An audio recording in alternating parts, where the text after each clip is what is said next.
Why are you required to have this brief before you are allowed into the training area or any range here at the Combat Center? This brief is a requirement that came as a result of a chain of command failure that allowed a Marine to be left out in the field and remain unaccounted for 2 full days. That mistake resulted in that Marine losing his life in a training environment, and that is something we just cannot allow to ever happen again. In 1988, a Marine was taken from his parent command and assigned to a group that was being posted as road guards throughout the training area. At the end of the operation, he was supposed to be picked up and returned to the rear, Camp Wilson, by the last truck in the convoy. The problem was, no one told him that, or the truck driver.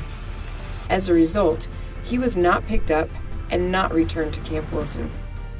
It was not until 2 days later that he was reported missing, and only then because his weapon was unaccounted for. The road guard detail commander assumed he had been picked up and returned to his unit. His unit assumed he was still performing road guard duties. This brief covers what actions to take to prevent anyone from being left in the field, or in the case of someone getting lost on their own, what they need to do to ensure their survival and recovery. The brief will be broken down into 3 different sections: a brief orientation of the Combat Center, methods in place to prevent someone from getting lost in the field in the first place, and the process we have in place in case someone does come up missing and how we conduct a search. The Marine Corps Air Ground Combat Center consists of over 930 square miles of training area. We can fit Camp Pendleton, Camp Lejeune, and Quantico inside the base boundaries and still have room left over. That's a lot of ground to cover in case someone comes up missing, and we're wearing camouflage clothing, which makes it even harder to see us. It's imperative that all of us understand and comply with some basic safety rules so we don't have to conduct a search in the first place. The terrain here ranges from steeply sloped mountains to flat intervening valleys in between mountain ranges. The elevation here ranges from 1,800 to 4,500 feet above sea level. So even when it's not hot, it's always pretty dry here just because of the elevation. It's a desert. That means it's hot here in the summer. It ranges from 65 to 80 degrees at night to 110 degrees in the daytime. Even though nighttime temperatures of 80 degrees sound fairly warm, when it's 110 degrees in the daytime, a drop down to 80 degrees at night is a 30-degree drop, and you'll still need some level of snivel gear protection. Wintertime temperatures aren't that severe. With lows around 30 and highs in the 70s, you will still need the proper clothing for the environment, as it's not uncommon to have a frost in the mornings.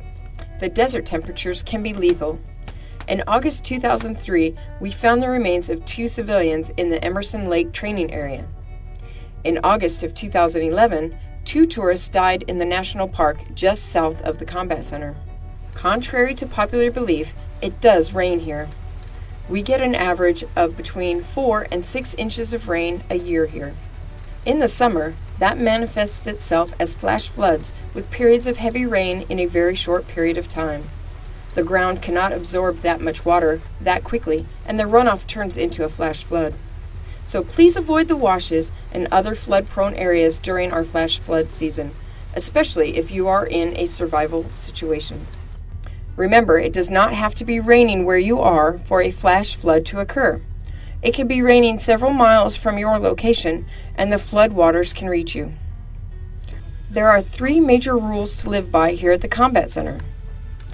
Number 1 is accountability. Most of us have a boss or other type of leader or someone in a leadership billet. Our responsibility, our charge, is to always check out with that person, no matter where we are going. For those of us who are the boss, commander, squad leader, our charge is to always know with certainty where all of our people are at all times. Number 2, the buddy system. The rule here at the Combat Center is simple. We do not go anywhere by ourselves or allow anyone to send us somewhere by ourselves. Number 3, proper preparation. Always check and inspect our vehicles and equipment, unit and personal, before we leave the rear. Carry survival equipment. Most of us are tied to motor vehicle transport of some type these days. Pack a little extra gear in your own pack. What should we consider survival equipment? Here is a short list of items you should consider necessary to have with you or to have available in a unit kit. Water, rope, etc., a survival meal, first aid kit, flashlight and batteries, fire starting kit, map and a compass, digging tool, paper and pen. Some of these items we already carry most of the time. Some we do not. Figure out what works best for you and your unit. Most importantly, give the idea some thought and prepare. Just how does this process work? Once a unit realizes that someone is missing and unaccounted for in the field, they have to notify range control, call sign Bearmat, immediately. The unit then has just 2 hours to conduct a search in the immediate area for that missing person.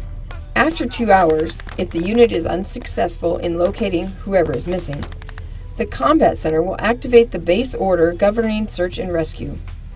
This gives the G3 the authority to shut down training where necessary, gather together all available assets, and conduct a base-wide coordinated search for the missing party. The search will begin at the last known location of the missing person. They will be looking for any type of clue or signal from that missing person to indicate their location. 10 Commandments of Desert Survival. 1. Survival attitude.